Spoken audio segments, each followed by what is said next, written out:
అంతర్జాతీయ స్థాయిలో శ్రీకృష్ణ చైతన్యం తీసుకురావడానికి అమితంగా పాటుపడిన మహానుభావుడు భక్తి వేదాంత ప్రభుపాద.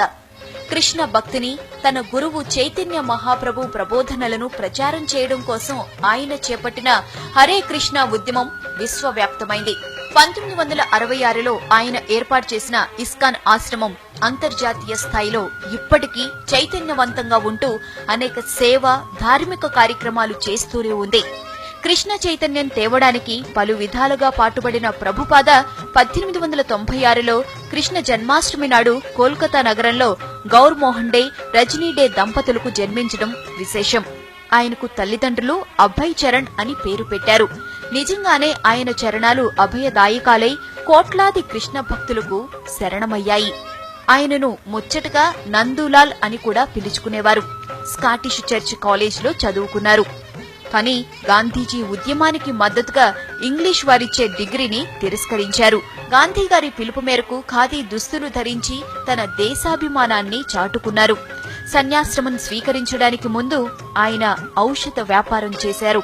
దేశవ్యాప్తంగా 64 గౌడీయ మఠాలను ఏర్పాటు చేసిన వైదిక విద్వాంసుడు శ్రీల భక్తి సిద్ధాంత సరస్వతి ఠాకూర్ ఈయనకు ఆధ్యాత్మిక గురువు. ప్రభుపాద ఆంగ్లంలో భగవద్గీతకు విశేష వ్యాఖ్యానం రాశారు. 1944లో బ్యాక్ టు గాడ్ హెడ్ అనే ఆంగ్ల పక్ష పత్రికను ప్రారంభించారు. అది ఇప్పుడు 30కి పైగా భాషల్లో ప్రచురితమవుతూ కృష్ణ చైతన్యాన్ని నింపుతోంది. భక్తి సిద్ధాంత సరస్వతి ఆయన రచనా చాతుర్యానికి ముగ్ధుడై రచనా వ్యాసంగాన్ని కొనసాగించమని, రచనలపై వచ్చే డబ్బును ప్రచురణలకే వినియోగించమని కోరారు. 1947లో ప్రభుపాదకు గౌడీయ వైష్ణవ సంఘం భక్తి వేదాంత బిరుదును ఇచ్చి సత్కరించింది. అప్పటి నుండి ఆయన భక్తి వేదాంత ప్రభుపాదగా మారారు. 1950లో తన 54వ ఏట వైవాహిక జీవితాన్ని పూర్తిగా త్యజించి గ్రంథాలు రాయడానికి, చదవడానికే కాలమంతా కేటాయించారు. బృందావనంలోని ప్రాచీన రాధా దామోదర మందిరంలో అతి నిరాడంబర జీవితాన్ని గడిపారు. 1959లో సన్యసించారు. మహాభాగవతంలోని 18,000 శ్లోకాలకు వ్యాఖ్యానం రాశారు. ఆయన రచించిన యథాతథ భగవద్గీత వ్యాఖ్యాన గ్రంథం పరమ ప్రామాణిక గ్రంథంగా ఆధ్యాత్మికవేత్తలు పరిగణిస్తుంటారు. ఇది ఇప్పటికీ 80 భాషల్లోకి అనువదించబడింది. ఇదిగాక ఆయన రచించిన ఈశోపనిషత్, చైతన్య చరితామృతం, గ్రహాంతర సులభయానం కూడా బహుళ ప్రచారంలో ఉన్నాయి.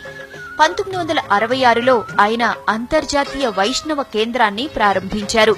దీన్నించే న్యూయార్క్ నగరం కేంద్రంగా ఇస్కాన్ పుట్టింది.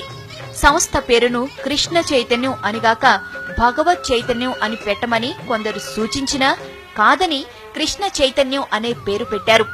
కృష్ణుడిలోనే సమస్త దేవతలు ఉన్నారని ఆయన బలంగా నమ్మారు. అదే అందరికీ చెప్పారు. నగర సంకీర్తన ప్రక్రియ ద్వారా యువత దృష్టిని ఆకర్షించేవారు. అంతర్జాతీయ స్థాయిలో కృష్ణ చైతన్యం తెచ్చేందుకు ఉద్యమం చేపట్టిన కొత్తలో ఆయనకు అనేక అవరోధాలు ఎదురయ్యాయి. దాడులు కూడా జరిగాయి. అయినా ఆయన లక్ష్య పెట్టలేదు, లక్ష్యాన్ని వదలలేదు. ఎందరో ఐరోపా దేశాలకు చెందిన యువతీ యువకులు, ముఖ్యంగా అమెరికన్లు ప్రభుపాద ప్రసంగాలకు ఆకర్షితులై హరే కృష్ణ ఉద్యమంలో చేరారు. 1977లో ఇస్కాన్ ఏర్పాటు చేసిన నాటి నుంచి దాన్ని విశ్వవ్యాప్తం చేయడానికి 12 సార్లు ప్రపంచ యాత్రలు చేశారు. 6 ఖండాలలో విస్తృతంగా పర్యటనలు జరిపి వేద గురుకులాలు ఏర్పాటు చేశారు. భక్తి వేదాంత బుక్ ట్రస్ట్ ఏర్పాటు చేశారు. ఇది ప్రపంచంలోనే అతిపెద్ద పబ్లిషింగ్ హౌస్ గా అవార్డులు అందుకుంది. 80 రకాల పుస్తకాలు రచించారు. విదేశీ గడ్డపై జగన్నాథ రథచక్రాలు తిప్పిన ఘనత వేదాంత ప్రభుపాదకు దక్కుతుంది. ఆయన అహర్నిశలు చేసిన శ్రమకు ఫలితంగా నేడు ఇస్కాన్ 400 ప్రధాన ఆలయాల సమాఖ్యగా మారింది. దేవుడు కృష్ణుడైతే ఏముంది, క్రీస్తైతే ఏముంది, పూజించడం ముఖ్యం. ఇవాళ నేను హిందువును, రేపు ఏ ముస్లింగానో క్రైస్తవుడుగానో పుట్టవచ్చు. మతం మారిపోతుంది, ధర్మం మాత్రం స్థిరంగా ఉంటుంది అని చెబుతారు ప్రభుపాద.